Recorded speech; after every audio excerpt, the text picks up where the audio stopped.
Friends आमे आजिर यही video रे आलोचना करिबा बीएनएस भारतीय न्याय संहिता 2023 रो सेक्शन 76 जोटा डील करूची assault or use of criminal force to women with intent to disrobe.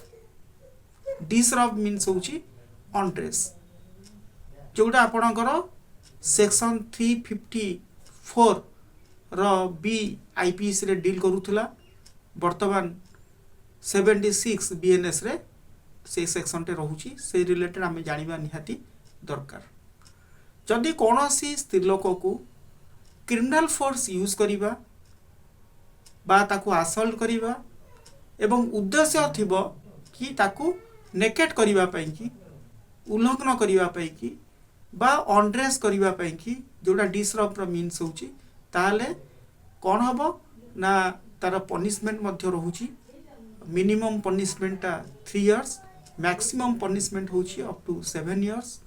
आउ non bailable cognizable offence and triable by court of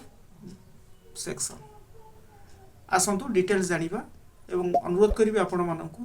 जदि वीडियोटी भल लागे आरंभ रु शेष पर्यंत देखिबा पई बहुत छोट वीडियोटी रहिबो एवं लाइक करिबा पई कि कमेंट करिबा पई कि एवं नुआ करी आस्तेला ऑल द बेल को हिट करिवे जा फल रे वीडियो अपलोड करू करू सर्वप्रथमे तार नोटिफिकेशन पाई फ्रेंड्स साधारणतः आपण माने जिते बेले बीएनएस आसी नथिला आईपीसी धारार केईटा पर्टिकुलर सेक्शन सहित ऑलमोस्ट समस्त एक्विंटेड ही थांती हो कि नहीं आपण 307 कथा कहतु 302 कथा कहतु 376 कथा कहतु 379 कथा कहतु ये सब जिनस आम अल्प बहुत 354 हाँ जोड़ा वर्तमान आम पढ़िया जाऊे से विषय वेल एक्वेंटेड हो किंतु वर्तमान जो भारतीय न्याय संहिता आसीला आम जदि खाली 76 सेक्शन कथा कहवा ताले आम जानी परिबा नहीं प्रकृत रे 76 कौन आ जदि 100 किंबा 101 102 यही सब कथा को जदि आम कहवा ताले आम बुझी परिबानी प्रकृत रे सेक्शन 101 कौन 100 कौन एगुड़ा सब कल्पेबल होमिसाइड मर्डर कथा दर्शाऊँ तेणु आज जो वीडियो रही केवल स्पेसिफिक गोटे सेक्शन को लेकिन रोचे जोड़ा सेक्शन 76 मो तार कैप्शनटा ऑलरेडी कही सारी आपन को जदि कौन स्त्री लोक को क्रिमिनल फोर्स यूज करिबा बा ताकू असल्ट करिबा हाँ एवं उद्देश्य थिबो ताकू कौन ना डिसरप्ट करिबा पई कि से क्षेत्र में तार पनिशमेंट कौन रोची से बाबद रे आमे आलोचना करिबा तो एठी कौन कहूची ना हुएवर असल्ट्स जे कौन से लोक whoever assaults or uses the criminal force to any woman कौन सी व्यक्ति बा हुएवर जे कौन सी लोक बा जे कौन सी व्यक्ति विशेष जदि कौन सी स्त्री लोक को टू एनी वुमेन कौन सी स्त्री लोक को असल्ट करती बा ताड़ को कौन सी क्रिमिनल फोर्स यूज करती बा abet such act with intention of disrobing बा abates करते abet मान हुस्काती मताती आउ क्या करवा कि से कार्य करने ताको abat करती निजे न करिकी आउ क्या abat करती